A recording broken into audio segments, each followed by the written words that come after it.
De le cadre des révisions. On va voir aujourd'hui une révision qui traite les ondes mécaniques, progressives, périodiques et finalement, Inch'Allah, on peut voir les ondes lumineuses. Donc, on va commencer par les ondes mécaniques progressives. À titre indicatif, dans ce rappel-là, ou dans ce résumé, on va voir les points essentiels du cours pour pouvoir passer l'examen, Inch'Allah, en toute tranquillité. Donc, je vais commencer ondes mécaniques progressives. Onde mécanique progressive. Premièrement, définition.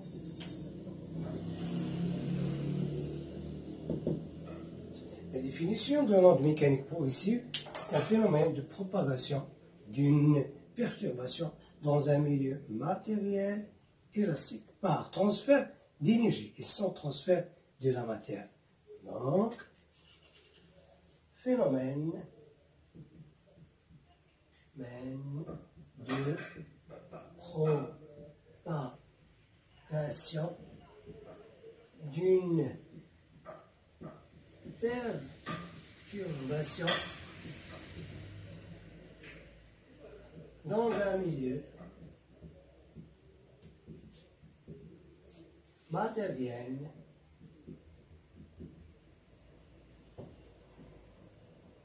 élastique par transfert d'énergie sans transfert de matière. Puis, les types des ondes. Deuxièmement, type. Il y a des ondes transversales et des ondes longitudinales. Transversales, longitudinales.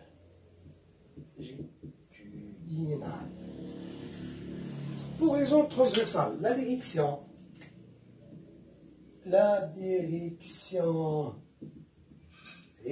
la propagation est perpendiculaire à la direction de la perturbation. Direction de propagation est perpendiculaire à la direction de la perturbation. Mais dans ce cas-là, longitudinal, ces deux directions, comment sont-elles? Elles ne sont pas parallèles. Donc, direction propagation, la direction de la propagation, elle est parallèle à la direction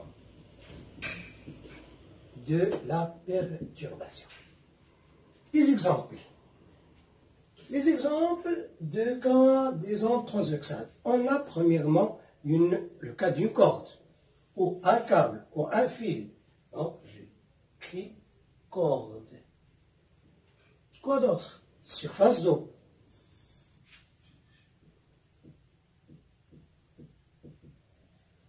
Et quoi d'autre? Les ondes lumineuses.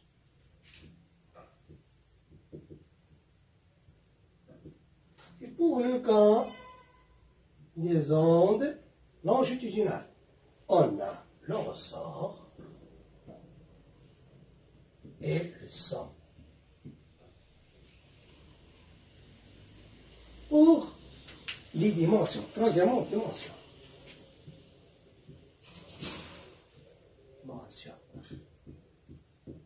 On a trois cas. Des ondes à une seule dimension, des ondes à deux dimensions et des ondes à trois dimensions.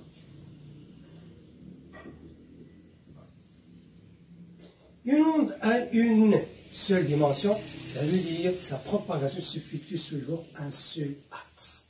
Elle est linéaire. Le cas de la corde et le 14. Une onde à deux dimensions, c'est une onde qui se propage le long d'un plan. Elle est définie par deux dimensions, ça veut dire deux axes. C'est le cas de surface d'onde. Et finalement, une onde à trois dimensions, ça veut dire qu'elle se propage sur l'espace. Donc, elle est définie par trois axes X, Y et Z. C'est le cas de son et de la lumière. Donc, je vais ici, corde au ressort. Ici, surface d'onde. Surface d'onde. Son aux lumières. Quatrièmement, les graphes.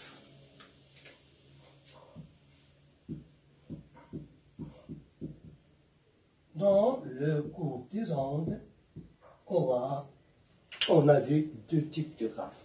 On a vu le graphe qui parle de l'aspect. Aspect. Il s'appelle aspect. Et on a un autre graphe qui s'appelle élongation.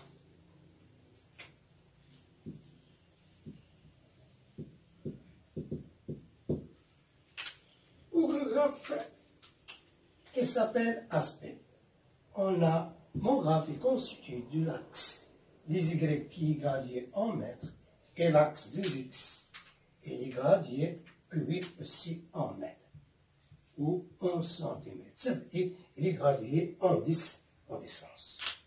Ce cas-là s'appelle aspect. Pour le cas des élongations,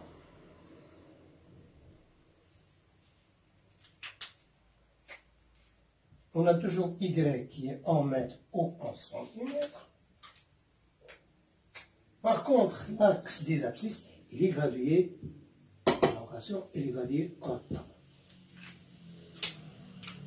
Donc, je vais donner un exemple. Soit un aspect d'une corde, par exemple. Un aspect d'une corde qui est défini de cette façon. T égale, par exemple, 250.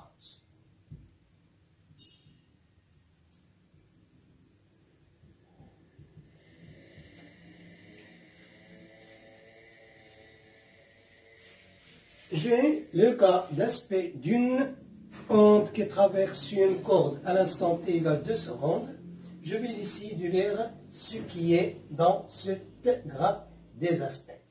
La première des choses, je peux savoir la valeur de la longueur de la perturbation. La longueur de la perturbation, elle est située entre 5 et 1. Donc, longueur de onde. Longueur d'onde. L égale 4, 5 moins 1, ça donne 4 centimes. La deuxième chose, je peux savoir la direction de point lorsqu'il est franchi par l'onde. Mon onde se déplace de ce côté-là vers l'autre côté. Le point arrivé par l'onde, ou là, le point franchi par l'onde, c'est ce point-là. Je peux lui donner la lettre A, par exemple. La lettre A. Ce point-là, lorsqu'il est franchi par l'onde, elle va se déplacer vers l'onde.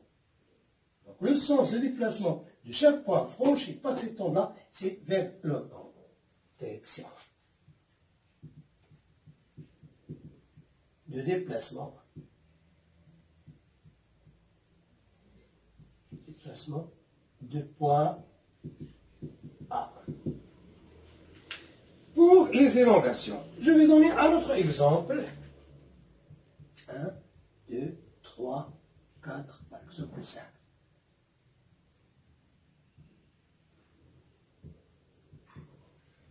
Qu'est-ce que je peux lire ou qu'est-ce que je peux lire ou déduire à partir de ce graphe des élongations? Première chose, je peux déduire la longueur de la durée de la perturbation. La perturbation, ça dure entre 3 et 4 secondes. Donc, durée de perturbation, durée de l'onde. La deuxième des choses, le point franchi par l'onde, donc elle est franchie à l'instant. Donc, le début de la perturbation, par exemple, je vais mettre ici Élongation du point A. Le point, donc ce n'est pas ce point-là, pour ne pas confondre A avec A, par exemple, un point B, par exemple, un autre point B de la corde. L'élongation du point B en fonction de temps. Je vois que le point B commence la perturbation ou le déplacement vers le haut à l'instant 3 secondes. Elle revient à sa position initiale à l'instant 4. Donc, début perturbation, fin perturbation. Donc, l'écart entre début et fin, c'est la durée. L'autre chose, que mon point B commence la perturbation, son mouvement à l'instant 3 secondes, et se dirige vers le haut. Donc, direction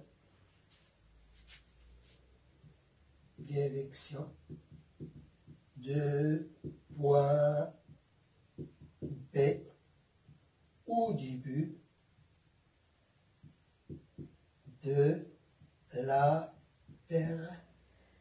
de sa perturbation.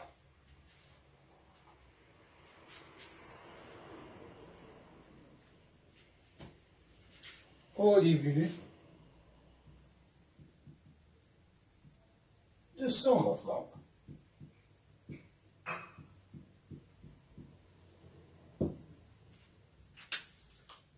Maintenant, on a vu la définition, les types des ondes, les dimensions, les graphes. Puis, on va voir la célérité. Cinquièmement, célérité.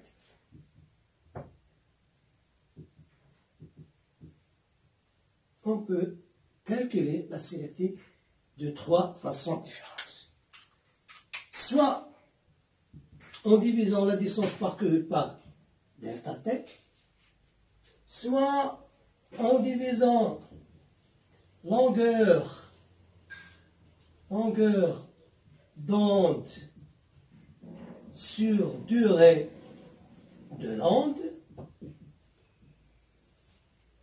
ou soit à partir d'une équation que je peux trouver entre les lignes des données de l'exercice. Par exemple,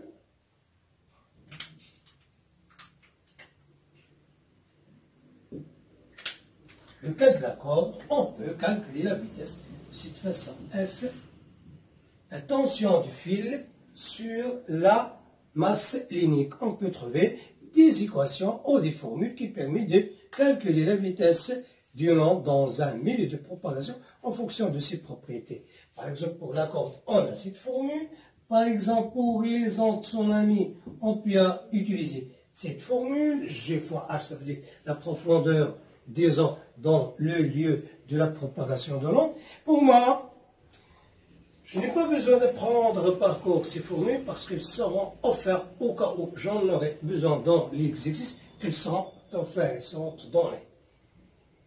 L'essentiel pour le résumer, je veux dire aux élèves que vous pouvez travailler soit par cette formule générale qu'on utilise en second, soit en utilisant cette formule, soit à partir d'une expression que vous pouvez trouver dans les énoncés de l'exercice. Exemple.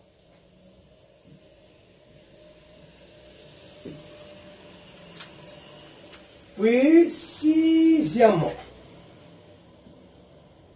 on a célérité. Sixièmement, on va parler de retard.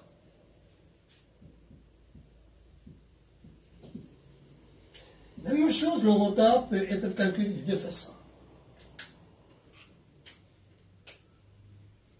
Donc, retard, donc, par exemple, je vais donner ici un exemple.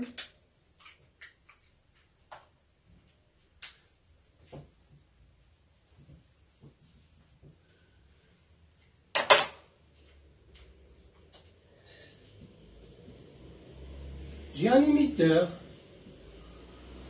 deux récepteurs R1, R2. Exemple. Pour le calcul de retard, le récepteur qui est en retard par rapport à l'autre, c'est R2. R2 en retard par rapport à R1. Par contre, R1, il est en avance par rapport à R2. On peut trouver la valeur de retard de R2 par rapport à 1 de deux façons. Soit en divisant la distance R1, R2 sur V, soit à partir de, par exemple, à partir d'un graphe de oscilloscope.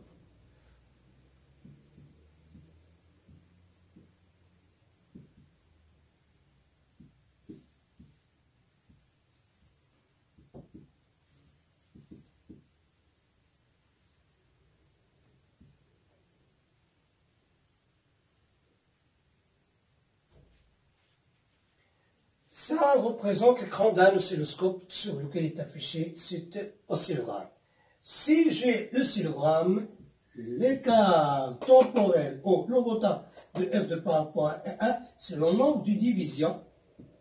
Par exemple, ici, 3 divisions, 1, 2, 3. Je pars devant jusqu'au vent, au derrière jusqu'à l'arrière. Le nombre de divisions multiplie fois la sensibilité horizontale. Donc, qu'est-ce que je veux dire par ce rappel-là? Je veux dire que le retard, soit il est calculable à partir de la division de l'écart R1, R2, l'écart entre deux points sur la vitesse, de façon générale, taux Mn sur V, ça veut dire je cherche le retard, la valeur de retard de point N par rapport à un point M, c'est la distance Mn divisée par V. Ça veut dire qu'il est calculable. Ou le retard, il est mesuré directement, il est mesurable directement sur le graphe donné par les oscilloscopes. Puis, on va voir les expressions.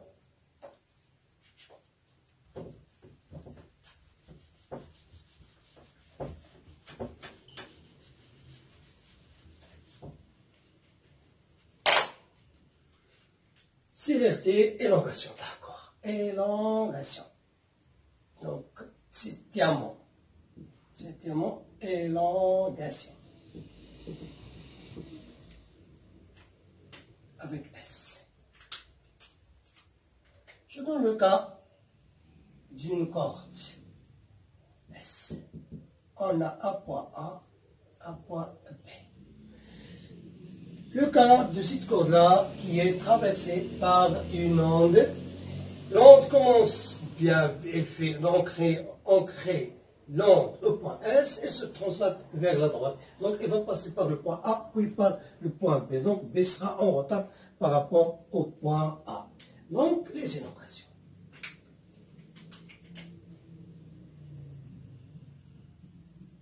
Le point qui est en avance ou le point qui est en retard.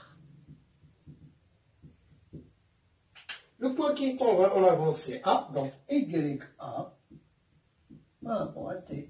Y en fonction de PYT. Donc, le point qui est en avance, YA égale à YP, T plus tau. Je vais voir pour le cas de point qui est en retard. Le point qui est en retard, c'est B. Donc, YP, YA, T moins tau. Donc, vous allez remarquer que le point qui est en avance, on met toujours un signe positif. Donc, il y aura un plus. Pour les points qui sont en retard, il y a ici un moins. Exemple des élèves. Les élèves qui arrivent toujours en avance auront des points de plus. Les élèves qui arrivent en retard auront toujours des points de suspension. Puis, finalement, on va voir le cas, le point, l'instant d'arrêt. Instant, c'est huitièmement instant d'arrêt.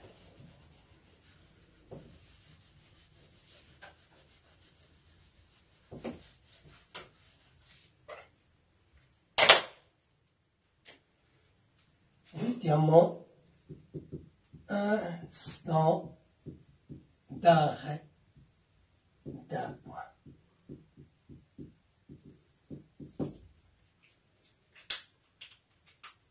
J'ai un exemple, par exemple, S. J'ai le point, par exemple, M. Je vais savoir l'instant d'arrêt de point M, ça veut dire arrêt après perturbation, après mouvement. J'ai une onde qui se déplace le long de la corde. T, par exemple, ici T0, 2 secondes, c'est T 2 secondes, T d'arrêt de point M. C'est T début, perturbation M. Pour savoir l'instant de l'arrêt M, c'est de faire la somme de T début perturbation M plus la durée de la perturbation de M plus durée perturbation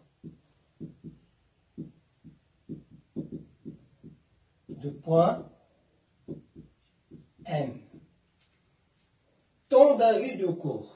Le temps d'arrêt de cours, c'est l'instant du début du cours plus la durée du cours. Temps d'arrêt de cours, par exemple, on a commencé le cours à 2 heures. Le déroulement du cours, il a été duré pendant 1 heure. Donc, il est l'instant d'arrêt, c'est l'instant de début qui est 2 heures, plus la durée qui est 1, ça donne à 3 heures, on aura l'arrêt de cours. La même chose pour le cas de temps d'arrêt de mouvement d'un point. Donc, ce qui donne T arrêt égale T début,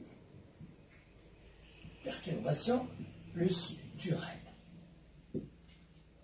Ici, on a la durée. Voilà V qui est égal à longueur d'onde divisé par la durée. Donc, la durée ici, ça sera égal à quoi? Sa longueur sur V.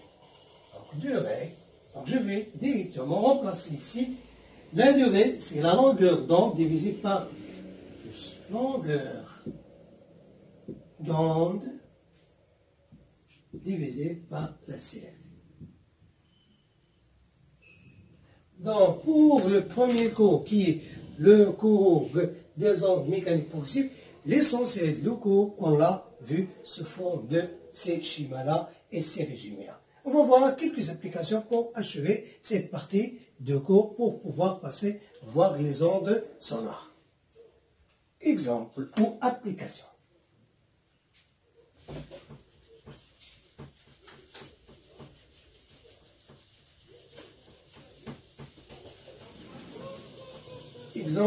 Des exemples qui résument la totalité des exercices ou des questions qu'on peut voir.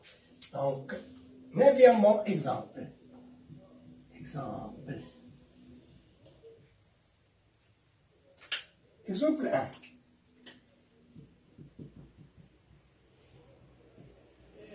1.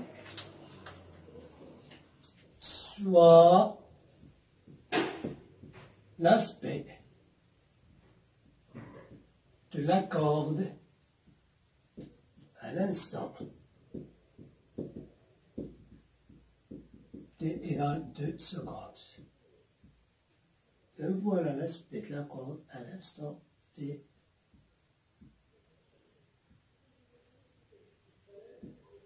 2, 4, x en mètres.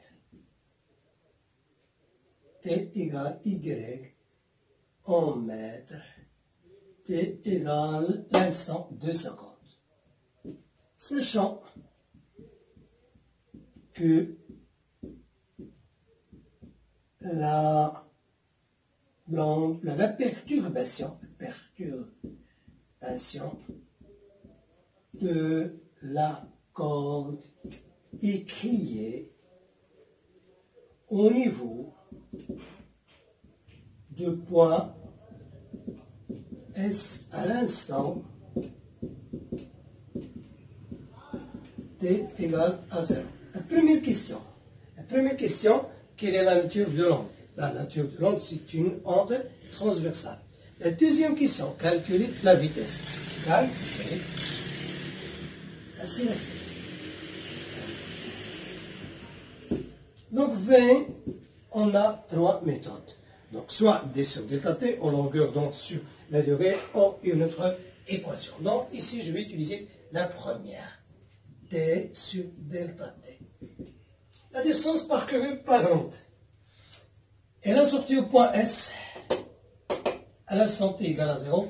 Il est arrivé au point 2, 6, 4 à l'instant 2. Donc 4 moins 0. Il a été ici à l'instant 0, il est devenu à cette position à l'instant 2, donc il a passé 2 secondes. Donc j'aurai 2 mètres par seconde. La deuxième question. Calculer l'instant d'arrêt du point, par exemple le point A. Voilà le point A. Le temps d'arrêt, T d'arrêt, égale T début perturbation plus durée perturbation.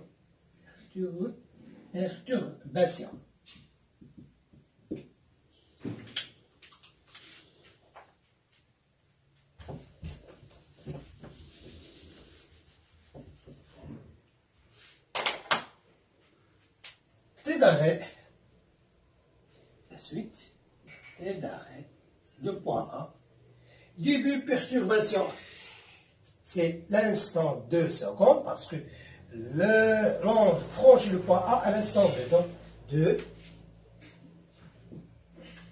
Puis, la durée de la perturbation, c'est longueur de la perturbation sur V, longueur sur V. La longueur de l'onde, c'est 4 moins 2, ça donne 2. Sur V, on a trouvé pour V, on a trouvé 2. Ça donne 3 secondes. Donc l'arrêt de point A, ce sera à l'instant 3 secondes. Puis finalement, quatrièmement, donner le sens de déplacement de point A début au début de perturbation, au début de son moment.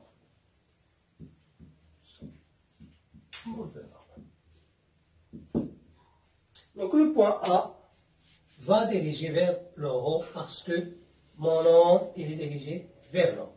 Donc, réponse, le point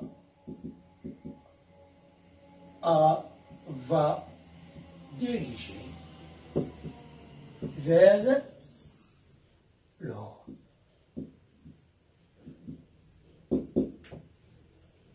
On va voir un deuxième exemple. Donc le premier exemple, deuxième exemple. Exemple.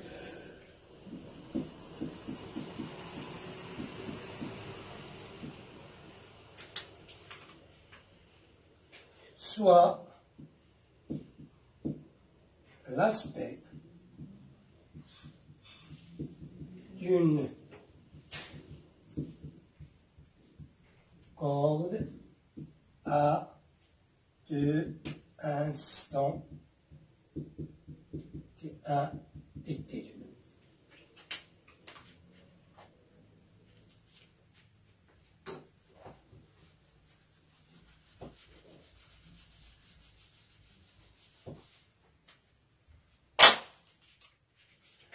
Je donne deux aspects d'une corde, mais à des instants différents.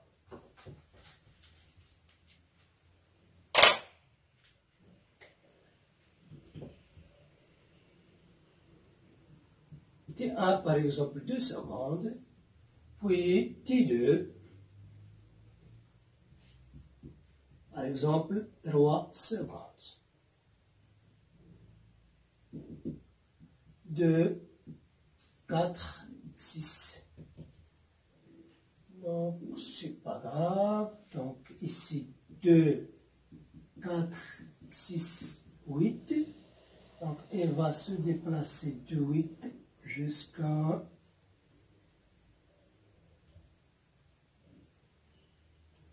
pour simplifier les choses.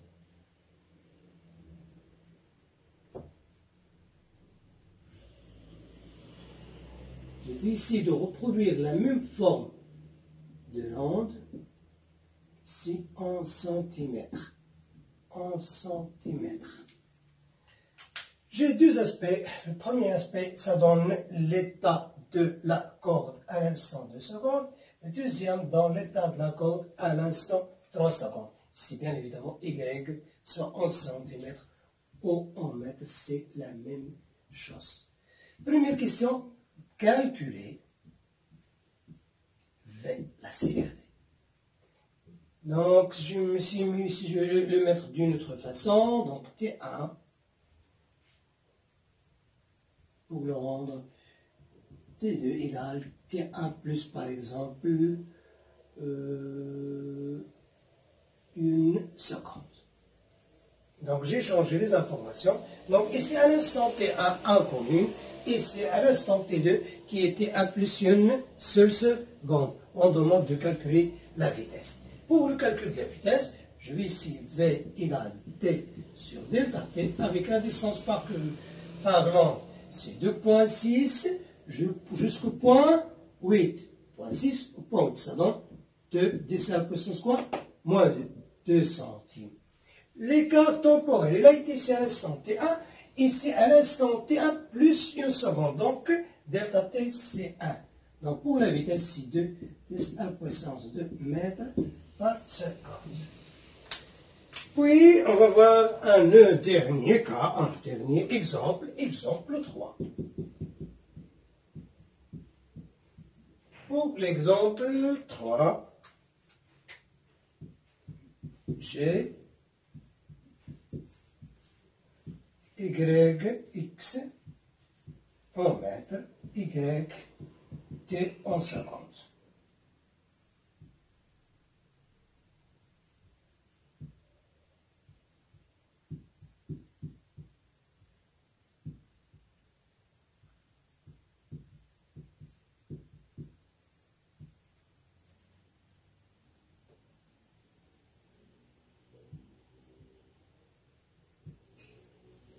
J'ai deux graphes.